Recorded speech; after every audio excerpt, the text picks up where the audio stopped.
레위 지파 인구 조사를 통한 교훈, 레위 지파 인구 조사를 통한 교훈이라는 제목으로 말씀 전하겠습니다. 오늘 본문 말씀은 레위인의 계수 결과에 대해서 기록하고 있습니다. 여기서 레위 지파가 다른 지파와 구별되어서 따로 인구를 이렇게 조사했는데 그 이유가 무엇이냐면 그 레위 지파가 하는 일이 무엇입니까? 이 성막에서 이 하나님을 섬기는 그런 직분을 가진 자들입니다. 그렇기 때문에 이스라엘 군대에서 제외됐습니다. 레위 지파는 이 적군들과 싸울 때에 전쟁에 나가지 않습니다. 왜냐하면 성전에서 그 하나님을 전심으로 섬기도록 하는 그런 직분을 가지고 있었기 때문에 그 레위 지파는 이 이스라엘 군대 이런 숫자에서 제외되었고, 또 가나안 땅에 들어갔어도 다른 지파들은 이 가나안 땅에 그 땅을 다 나누었습니다. 그렇지만 레위 지파에게는 이 가나안 땅에 있는 그 땅을 주지 않았습니다. 그 이유가 무엇이냐면 하나님이 레위 지파의 이 기업이 되기 때문이다라고 말씀하고 있다는 것이죠. 그러니까 하나님이 레위 지파의 기업이 된다는 말은 무슨 의미입니까? 하나님께서 레위 지파를 먹이신다. 그러니까 너희들은 온전히 하나님을 섬기는 그 일을 해라. 그러면 내가 너희들의 필요한 모든 것들은 공급해 주시겠다. 이러한 직분을 맡은 자들이 누구냐면 바로 레위 지파다라고 말을 할 수가 있습니다. 레위 지파의 이 인구조사 결과는 그 40년 전에 시내산에서도 레위 지파 인구를 조사해 봤는데 그때는 22,000명이었습니다. 그리고 40년이 지난 이후 이제 가나안 땅을 바라보고 있는 이 모압 평지에서 레위 지파의 이 숫자를 헤아려 보니까 1,000명이 증가한 23,000명으로 이렇게 숫자 파악된 것을 볼 수가 있습니다. 이는 무엇을 의미합니까? 그러니까 레위인의 수는 별 차이가 없었다 이 말인데, 우리가 앞에도 다른 지파들의 인구 숫자를 이렇게 살펴봤습니다. 그러니까 40년 전 시내산에서 인구 조사할 때와 그리고 모압 평지에서 인구 조사할 때의 수를 이렇게 조사해 보니까 어떤 지파는 수가 한 2배 정도 늘은 지파도 있고 어떤 지파는 한 63% 이렇게 줄은 지파도 있는데 그 이유가 무엇이었습니까? 그러니까 40년의 이 광야의 이런 생활 가운데서 하나님의 말씀에 온전히 순종하지 못하고 하나님을 대적하는 데 앞장선 그러한 지파들은 어떻게 되었습니까? 인구 숫자가 적어짐으로 인해서 약해졌다는 것이죠. 그와는 반대로 그런 광야의 삶이라 할지라도 하나님의 말씀에 순종하는 그러한 삶을 살아간 지파들은 이 2배 아니면 64% 이렇게 인구수, 그러니까 이 지파가 강해지는 그런 이 모습을 볼 수가 있습니다. 그런데 레위인의 수는 40년 전이나 40년 지난 이후나 한 1,000명 정도 별 변함이 없었다는 것이죠. 이것을 통해서 우리가 하나 짐작할 수 있는 것은, 그러니까 하나님의 말씀에 여러분들이 꾸준히 이게 순종하는 삶을 살면 그 삶이 어떻다? 평탄하다라고 이렇게 볼 수가 있습니다. 제가 이 교역자 생활을 하면서 많은 가정을 신방하고 또 그 가정의 이 자녀들을 보고 그리고 삶을 이렇게 살펴볼 때에 공통된 특징이 있어요. 그게 무엇이냐면, 그러니까 예수 믿는 사람들은 예수 안에만 가만히 있으면 하나님께서 그 삶을 책임져 주시더라는 것입니다. 쉽게 말하면 그 삶이 이렇게 오르락내리락 그런 게 별로 없어요. 그러니까 믿음 안에만 잘 붙어 있으면 하나님께서 그 삶을 이렇게 평안하게, 큰 걱정, 큰 이런 고난 그런 것이 없이 그 삶을 이렇게 평탄하게 하나님께서 만들어 주시는 것을 볼 수가 있습니다. 그렇기 때문에 이 레위 지파와 마찬가지로 여러분들이 지금 어릴 때부터 믿음 안에서 신앙 안에서만 잘 붙어 있으면 돼요. 특별히 여러분들이 내가 하나님을 위해서 열심히 뭘 하겠다 그런 생각도 할 필요도 없습니다. 이 가지가 할 일은 무엇입니까? 나무에 붙어 있으면 되잖아요. 가지는 나무에 붙어 있으면 때에 따라서 열매를 맺게 됩니다. 왜? 어디에서 영양분을 줘? 나무에서 영양분을 주지 않습니까? 그러니까 가지는 나무에만 다 붙어 있으면은 가지에서 이 나무에서 이 영양분을 받아가지고 때를 따라서 이런 풍성한 열매를 맺을 수 있다는 것이죠. 여러분들도 마찬가지입니다. 아마 여러분들 고등학교 그리고 졸업하고 대학교 들어가고 직장생활 하면서 신앙생활 하는데 여러 가지 어려운 일들이 아마 닥칠 수도 있어요. 왜? 이 미혹, 사단은 가만히 안 두죠. 하나님의 복을 받지 못하도록 어떻게 하든지 여러분을 미혹시켜서 하나님 앞에 나와서 예배드리지 못하도록. 그러니까 하나님께서 가장 기뻐하는 일이 무엇입니까? 예배. 그렇기 때문에 하나님께서 뭐라 말씀하시냐면 나는 예배 드리는 자를 찾는다. 그러니까 예배 드리는 자를 하나님께 찾는다. 이렇게 말씀하고 계세요. 그 이유가 무엇이냐면 예배 드리는 자를 찾는 이유가 왜 찾겠습니까? 복주기 위해서 찾는 것이죠. 그러니까 하나님께서는 예배를 통해서 은혜를 주시고 또 예배를 통해서 내가 무엇이 잘못됐는가, 지금 내가 가는 길이 제대로 가고 있는가, 아니면 이런 절벽을 향해서 낭떠러지를 향해서 잘못된 길을 가고 있는가, 항상 하나님께서 파악하도록 이런 하나의 이 등이 되시고 빛이 되어 주신다는 것입니다. 그렇기 때문에 이 신자들은, 즉 믿는 사람들은 그냥 하나님 안에만 잘 붙어만 있으면 하나님께서 때에 따라서 필요한 것들을 다 공급해 주시고 그 삶이 이렇게 형통하도록, 그러니까 오르락내리락 이런 굴곡이 있는 것이 아니라 그냥 편안하도록 이렇게 하나님께서 만들어주는 것을 볼 수가 있어요. 그런데 그렇지 못한 이유가 무엇이냐? 내 기분에 맞춰서 신앙생활을 한다는 것입니다. 이 레위 지파 중에도 그런 사람이 있었습니다. 61절 이 말씀에 보시면 아론의 아들 중에서 누가 있었습니까? 이 나답과 아비후가 있습니다. 그런데 이 나답과 아비후가 이 다른 불을 이 하나님 앞에 들이다가 결국은 죽음을 맞게 됩니다. 이게 무슨 말이냐?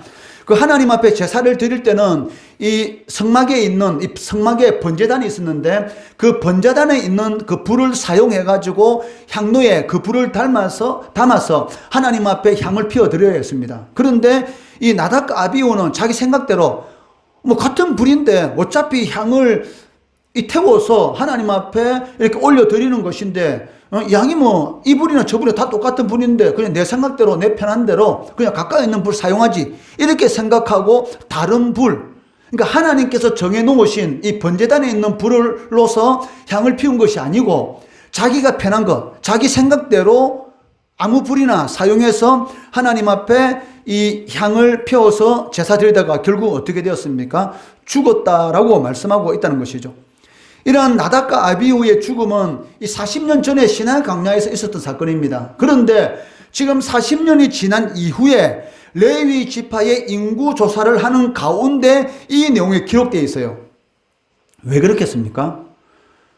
그러니까 나답과 아비후가 다른 불을 사용해서 하나님 앞에 제사 드리다가 죽은 것, 이것하고 인구 조사 숫자 헤아리는 것하고는 전혀 상관이 없습니다.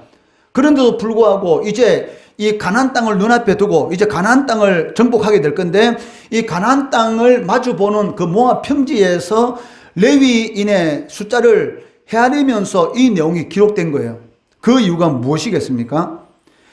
레위기 10장 그 1절 2절 이 말씀해 보시면 아론의 아들 나답과 아비후가 각기 향로를 가져다가 여호와께서 명령하시지 아니하신 다른 불을 담아 여호와 앞에 분향하였더니 불이 여호와 앞에서 나와 그들을 삼키매 그들이 여호와 앞에서 죽은지라라고 말씀하고 있습니다. 그러니까 이 내용이 이 40년 전에 시내 광야에서 있었던 이 사건이 지금 현재 인구 조사하는 그 사건하고는 별 상관이 없다는 것이죠. 오늘 이 본문에 보더라도 61절에 나답과 아비후는 다른 불을 요 앞에 들이다가 죽었더라. 그러니까 레위인의 인구 조사 숫자를 헤아리면서 이 내용을 기록하고 있습니다. 전혀 상관이 없습니다. 그게 왜 그러냐면 두 번 다시 이런 잘못하지 말라고. 쉽게 말하면, 그러니까 사람은 잘못된 것을 알면서도 불구하고 자꾸 이 반복을 하고 있어요. 도둑질하면 나쁘다 알죠? 그런데 도둑놈은 자꾸 도둑질해요.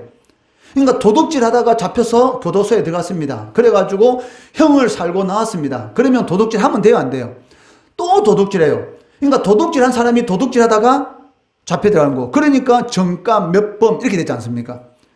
그러니까 사람이 한 번 이렇게 잘못했으면 두 번 다시 그 일을 반복하면 안 되는데, 이 사람이 얼마나 어리석은지 잘못된 것 알면서도 또 그 일을 하고 있다는 것입니다. 마찬가지입니다. 40년이 지났지만 이 레위인들은 하나님의 방법으로, 하나님이 가르쳐 주신 그 방식으로 하나님 앞에 제사를 드려야 됩니다. 그런데 인간은 어떻습니까? 꼭 자기가 하고 싶은 대로 무엇을 하고 싶은 이런 마음이 항상 가지고 있습니다. 그렇기 때문에 이 레위인의 이 인구 숫자를 하는 가운데 바로 이 나답과 아비후, 아론의 아들, 대제사장인 이 아론의 아들 두 명이 다른 불, 목사 아들이면 신앙생활 잘해야 되잖아요. 그런데 목사들이 더 신앙생활 더 못해가지고 죽은 거예요. 쉽게 말하면 그렇다 이 말이에요. 그러니까 이런 일이 생기지 않도록 하기 위해서 이 레위인의 인구 조사를 하는 가운데 이 나답과 아비후가 이것 때문에 죽었다라는 것을, 그 내용을 이렇게 기록하고 있는 것을 볼 수가 있다는 것이죠. 나답과 아비후는 하나님께 제사를 드린다는 미명하에 하나님께서 명한 이 번제단의 이 불을 사용하지 않고 자신들이 원하는 방식으로 다른 불을 드렸기 때문에 결국 죽게 되었습니다. 이러한 이유는 후대의 이스라엘 백성들이 이러한 잘못을 반복하도록 하지 않기 위해서 하나님께서 이 내용을 기록하도록 하신 것을 볼 수가 있습니다. 여러분, 성경에 보면 별별 내용이 다 있습니다. 우리 생각에는 성경 거룩한 책이니까 거기는 너무나 좋은 이야기만 있어야 되지 않습니까? 그리고 예수님의 조상들 중에는 거룩한 사람들만 있어야 되잖아요. 그런데 예수님의 조상들 중에는 누구 있습니까? 시아버지와 며느리가 통간을 해가지고 그 자식이 태어났는데 그게 바로 예수님의 조상이 있고, 그리고 이 기생도 그리고 예수님의 조상이 있고, 그러니까 이 성경에는 보면은 이 아름답고 좋은 일만 기록된 것이 아니라 인간들의 추한 범죄, 그런 내용까지 다 기록되어 있는데 그 이유가 무엇입니까? 바로 그러한 잘못을 반복하지 않도록 하기 위해서 이 성경은 역사적인 사건이니까 그대로 기록하고 있는 것을 볼 수가 있습니다. 어떤 사람들은 성경에는 역사적인 사실도 있고 사람이 지어낸 내용도 있다 이렇게 말하고 있는데, 그거는 성경을 너무나 모르는 어리석은 사람들의 말입니다. 만약에 성경을 지어냈다면, 그 예수님의 제자들이 성경을 지어냈다면 좋은 내용만, 아름답고 좋은 내용만 기록했을 것입니다. 그런데도 불구하고 이 성경에 보면은 정말로 이런 무시한 그런 내용도 있고, 그리고 인간으로서는 하면 안 되는 그런 내용도 다 있어요. 그 이유가 무엇입니까? 그러니까 역사적 사실이죠. 그러니까 역사적 사실들을 통해서 그러한 일들을 범하지 않도록, 동일한 실수와 잘못을 범하지 않도록 하기 위해서 모든 내용을 이렇게 기록해 놓은 것을 볼 수가 있습니다. 그런데 인간들은 이 역사가 가르치는 그 교훈의 귀를 잘 기울일까요? 잘 기울이지 않을까요? 잘 기울이지 않는다는 것입니다. 그러니까 선조들이 이런 잘못을 범했으면 그런 잘못을 범하지 않아야 되잖아요. 그런데도 똑같은 그런 실수와 잘못을 이렇게 반복함으로 인해서 어떻게 돼요? 결국은 좋지 않은 그러한 이 결말을 보는 것을 볼 수가 있어요. 철학자 산타야나는 철학자가 있습니다. 이 사람이 뭐라고 말했냐면, 사람들이 역사를 통해서 배우는 가장 큰 교훈은 무엇이다? 사람들이 과거의 역사를 통해서 아무것도 배우지 않는다는 것이다. 아니, 역사를 통해서 배우는 가장 큰 교훈이 무엇이냐면 아무것도 배우지 않는다는 거예요. 역사를 통해서 잘못됐다 싶으면 그것을 배워가지고 오늘날 그대로 적용을 해야 되는데, 잘못됐다는 걸 알면서도 전혀 배우지 않는 그러한 일들이 행해지고 있다라고 말을 하는 것을 볼 수가 있습니다. 사실 역사만큼 큰 스승도 없고 역사의 교훈만큼 정확한 교훈도 없습니다. 그렇지만 인간은 어떻습니까? 여전히 이 잘못된 것을 되풀이하고 있다는 것이죠. 이 자리에서 하나님 말씀을 이렇게 전하고 있지 않습니까? 그러면 하나님의 말씀은 어떻습니까? 듣기 좋은 소리보다는 듣기 싫은 소리가 더 많아요. 쉽게 말하면 잔소리. 하나님은 잔소리를 얼마나 많이 하시는지 끝없이 하나님은 이 듣기 싫은 소리를 우리들에게 하십니다. 그런데 그 듣기 싫은 소리를 내 인생의 영양제다. 내 인생의 영양제다. 내 인생을 잘 되도록 만들어주는 그러한 말씀이다 생각하고 긍정적인 마음으로 받아들이면 그 사람의 인생이 완전히 변해요. 그런데 꼭 이 말씀을 어떻게 좋지 않게 받아들이는 사람이 있잖아요. 귀를 닫는다든지 한 귀로 듣고 한 귀로 흘린다든지 그런 사람이 있다는 것이죠. 그리고 자기 마음에 들으면은 야, 은혜 받았다. 자기 마음에 안 들면은 오늘 말씀은 왜 그런 거야? 이렇게 하면서 자기 마음대로 자기 기준에 따라서 하나님의 말씀을 앞뒤 다 자르는 그런 사람도 있는 것을 이렇게 볼 수가 있습니다. 그러니까 이런 사람들이 과연 하나님의 말씀을 통해서 그 말씀이 그 인생의 길이 되고 등불이 될 수가 있겠습니까? 그것은 불가능한 것이죠. 내 좋은 대로 하면은 망합니다. 왜 예수님께서 너희는 양이다, 나는 목자고 너희는 양이다 하는 이유가 뭐예요? 양은 이 1m 정도 앞 정도밖에 못 봅니다. 그렇기 때문에 이 목자의 소리를 듣지 않으면 언제든지 이 낭떠러지에 떨어질 위험도 있고, 그리고 맹수에게 자리 잡아 먹힐 그런 위험도 항상 있다는 것이죠. 그렇기 때문에 양은 항상 귀가 열려 있어요. 누구에게로? 자신의 목자에게로. 그런데 예수님이 뭐라고 말씀하냐면, 예수님이 말씀하시는데 사람들이 듣지 않아. 그런 사람들 보고 뭐라고 말하냐면 내 양이 아니기 때문에 이렇게 말해요. 그러니까 하나님의 백성이 아니란 것이지. 예수를 믿는다고 하면서 교회에 출석하면서도 불구하고 하나님의 말씀대로 살지 않는다? 그것은 결국은 무엇입니까? 하나님의 양이 아니다 라고 이렇게 말을 할 수가 있다는 것이죠. 그것만큼 불행한 인생이 어디 있겠습니까? 그렇기 때문에 이 역사라는 것은 너무나 중요한 건데, 역사를 통해서 이렇게 배우는 사람들, 역사를 통해서 잘 배우면은 그 사람 인생은 평통하게 되는 것이고, 역사를 통해서도 못 배우면 결국은 그 인생은 이렇게 비참한, 이렇게 힘든 어려운 그런 삶을 살아가는 것을 볼 수가 있어요. 여러분, 거기 그 이스라엘 땅에 가보면 어떻습니까? 그러니까 이스라엘 유대인이 이 히틀러에 의해서 거의 600만 명이 죽게 되지 않습니까? 당시 그 인구의 거의 한 3분의 1, 당시 1940년대니까 그때 유대인 인구의 3분의 1인 약 600만 명이 이 가스실에서 죽어가고, 그러고 이제 실험 대상으로 마루타식으로 이렇게 죽어가고, 그런 어마어마한 그런 고통을 당했습니다. 그러니까 그런 조상들의 그런 당한 그런 고통에 대해서 이 유대인들은 어떻게 해냈어요? 이 박물관식으로 다 만들어 놨잖아요. 왜냐하면, 그러니까 이렇게 그 박물관 근대에 가보면 이런 내용이 기록되어 있습니다. 용서는 하되 잊지는 않는다. 그러니까 용서는 하되, 왜 시간이 흘렀기 때문에 용서는 하되 잊지는 않겠다. 이것이 바로 유대인들의 이런 그 당시 이런 많은 유대인들이 이런 죽었던 그런 사건을 통해서 자신들이 그 교훈을 절대로 잊지 않겠다라고 이렇게 자신들의 어떻게 보면 이런 하나의 결심을 이렇게 표현해냈다라고 이렇게 말을 할 수가 있습니다. 그리고 유대인들은 이 훈련소에, 이 군대, 거기는 그 이스라엘은 여자나 남자나 다 군대 가지 않습니까? 그래서 군대 가게 되면 이 훈련소에서 이제 훈련소에서 딱 나올 때 딱 꼭 들리는 곳이 있습니다. 그곳이 어디냐면 저기 마사다라는 그런 이런 고지가 있어요.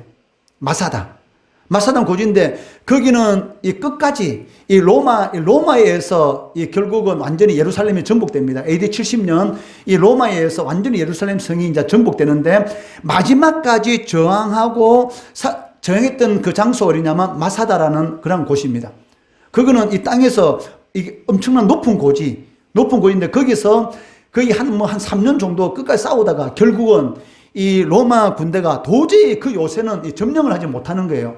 그래가지고 이 흙을 쌓아가지고 비스듬하게 만들어가지고 결국은 이 마사다 이 요새를 점령하게 되는데, 이 마사다 요새가 이제는 점령할 때가 다 가까이 왔다라고 싶을 때에 그 안에 살고 있는 그 몇천 명이라는 그 사람들이 스스로 목숨을 끊게 됩니다. 왜냐하면 이방인들에 의해서 우리가 죽을 수 없다 라고 해가지고 거기서 한 몇 명의 사람을 뽑아가지고 그 사람들이 그 안에 있는 자신의 자녀들이라든지 모든 사람을 다 죽이고, 그리고 몇 명의 사람들이 제비 뽑아가지고 두 사람이 다 죽이고, 그리고 마지막에 한 사람이 죽고 또 한 사람이 죽고. 왜냐하면 스스로 하나님이 주신 생명이기 때문에 스스로 목숨을 끊을 수는 없기 때문에 그런 식으로 해가지고 끝까지 저항하다가 죽은 것이죠. 그렇기 때문에 그러한 정신이 끝까지 이 유대인으로서의 그런 정체성, 그것을 살리는 그런 정신이 남아있는 곳이 마사다라는 요새인데, 그렇기 때문에 이 훈련소에서 딱 마치게 되면은 거기 딱 가가지고 자신의 조상들이 살았던 그것을 이렇게 딱 보는 것을 볼 수가 있어요. 목사님이 그 성지순례할 때 그 마사다 요새 갔다 왔거든요. 정말 높아요. 그런데 이 한쪽에 보면은 이렇게 이제 비스듬하게 됐어요. 왜? 흙으로 싸가지고 로마 병들이 이제 글로 이렇게 들어오게 된 거지. 그렇기 때문에 지금 이스라엘이 어떻습니까? 막강하잖아요. 함부로 못 건들지 않습니까? 그때 그 6.1 전쟁, 그 완전히 아랍 국가 이란이라든지 이라크라든지 시리아든 이런 아랍 국가 한 편이 되고 이스라엘 그 조그만 나라를 공격하다 전쟁하다 접붙잖아. 이스라엘 이기붙잖아. 그러니까 이 대단한 그 민족이에요, 사실은. 그러니까 그런 정신이 있는 것을 볼 수가 있어요. 그 이유가 무엇이냐면 과거의 역사를, 나라를 빼앗기게 되면 비참하게 된다는 것이지. 그런 과거 역사를 너무나 잘 알고 있기 때문에 이 과거 역사를 통해서 그런 과거의 잘못을 되풀이하지 않겠다라는 그러한 이런 생각을 가지고 있는 것을 이렇게 볼 수가 있어요. 그러니까 성경 이 사사기 내용 보면은 이 어리석은 이스라엘 백성들의 모습을 볼 수가 있지 않습니까? 하나님 우상을 섬김으로 하나님 앞에 죄를 짓고, 그 하나님께서 정신 차려하기 위해서 어떻게 해요? 이 이방인들을 일으켜가지고 이스라엘 백성을 치니까 이스라엘 백성들 고난 가운데 하나님 잘못했습니다, 용서해 주세요 라고 해가지고 회개하니까 하나님께서 사사를 보내가지고 구원해 주셨습니다. 이제 또 살만하니까 또 어떻게 해요? 또 우상 섬기고. 그러니까 이런 패턴이 7번이나 이런 사이클이 이렇게 반복적으로 되는 것을 볼 수가 있습니다. 그러니까 인간의 어리석음은 이처럼 이스라엘 백성들에게만 이렇게 국한된 것이 아니란 것입니다. 모든 사람들도 이러한 잘못을 범할 수가 있다는 것입니다. 그 인류 역사가 시작된 이래 수많은 나라가 흥망성쇠를 이렇게 거듭하여 왔습니다. 그런데 이 나라가 망하는 이유가 무엇입니까? 이 밖으로서 망하는 것이 아니고 안에서 먼저 망해요. 정치적으로 부패했다든지 아니면 도덕적으로 타락해가지고. 사실은 어느 한 나라가 이렇게 망하는 거 보면은 밖에서 외적이 침범해서 망했다, 그런 경우는 거의 없습니다. 우리나라도 마찬가지잖아요. 임진왜란이라든지 이런 고통을 받은 이유가 무엇입니까? 그 나라 안에서 이 당파 만들어 서로 싸우다가 결국은 이런 외구의 이런 침략을 받고 어려움을 당하잖아요. 마찬가지입니다. 그런데도 불구하고 아직도 어때요? 네가 잘나니, 내가 잘나니 계속 싸우잖아요. 정치인들 보면은. 그러니까 역사를 통해서 배워야 되는데 이 배우지 못할 때 결국은 이 비참한 그런 일을 겪게 되는 것을 볼 수가 있다는 것이죠. 우리도 마찬가지입니다. 우리는 누굽니까? 성도주의자, 성도. 그러니까 하나님의 말씀대로 살아갈 사람이죠. 그런데도 불구하고 하나님의 말씀대로 살아가면 하나님께 복 받습니다. 왜? 하나님이 천지만물 주인이시니까 하나님께서 주고 싶으면 모든 것을 다 줄 수가 있잖아요. 그러니까 하나님께서 기뻐하는 일을 하면 하나님께서 복을 주시고, 하나님이 싫어하는 일을 하면 하나님께서 사랑하시니까 해초리를 드는 것이죠. 그러니까 해초리를 맞고 나서 정신 빨리 차려가지고 빨리 돌아오면 다시 또 은혜 받는 것이고, 끝까지 개기면 어떻게 됩니까? 더 맞는 것이죠. 그러니까 자녀들도 마찬가지 않습니까? 부모가 화났다 싶으면 눈치 잘 살펴가지고 알아서 기면 되는데 어떻게? 끝까지 대드는 애들 있잖아. 가다가 더 깨집는 것이지. 그러면 안 되겠죠. 62절 말씀해 보시면 그 레위인에게는 이스라엘 자손들에게 준 기업이 없다라고 말씀합니다. 62절에 1개월 이상으로 계수된 레위인의 모든 남자는 23,000명이었더라. 그들은 이스라엘 자손 중 계수에 들지 아니하였으니 이는 이스라엘 자손 중에서 그들에게 준 기업이 없었더라. 그러니까 이스라엘 백성들은 다른 지파와 이 구분해서 인구 조사를 했습니다. 그 이유가 무엇이냐면 이 레위 지파는 가나안 땅에 기업이 없어요. 그러면 누가 기업이 됩니까? 바로 하나님. 그러니까 이스라엘 백성들이 농사를 지어서 하나님 앞에 11조를 드렸는데 그 11조가 누구의 생활비입니까? 바로 레위 지파의 생활비로 사용되었던 것이죠. 그러니까 하나님께서 레위 지파는 책임져 주신다. 이것이 바로 하나님이 기업이다라는 그런 의미를 가지고 있습니다. 이것은 오늘날 우리 성도들도 마찬가지입니다. 왜냐하면 우리 성도들도 레위인과 마찬가지의 그러한 직분을 가지고 있기 때문입니다. 왜? 예수 믿는 사람들은 누구를 기업으로 삼고 살아가는 사람들입니까? 하나님을 기업으로 삼고 살아가는 사람들이죠. 여러분들은 이 땅의 것에 소망을 두고 살아가는 사람이 아닙니다. 하늘의 것. 너희는 먼저 그의 나라와 그의 의를 구하라. 그리하면 모든 것을 더하시리라. 그러니까 여러분들이 하나님이 기뻐하는 그러한 삶을 살아가게 되면 반드시 하나님께서는 여러분들에게 풀려난 모든 것들을 책임져 주십니다. 그렇기 때문에 누구에게 베팅해야 됩니까? 하나님 앞에 베팅해야 되죠. 이게 지혜로운 사람입니다. 그런데 어리석은 사람들은 누구에게 베팅해요? 사람에게 베팅하잖아요. 사람은 자기 신의 환경에 맞춰서 배신하잖아요. 돈도 배신하고 권력도 배신하고 명예도 배신합니다. 그러나 하나님은 절대로 배신하지 않습니다. 그것을 어떻게 증명해 주셨어요? 하나님의 아들 독생자 예수님을 내 대신해서 죽이셨다. 이것만큼 큰 사랑이 어디 있습니까? 그러니까 하나님께서 당신의 아들을 내 대신해서 죽이신 그 사랑, 그것만큼 큰 것이 어디 있겠어요?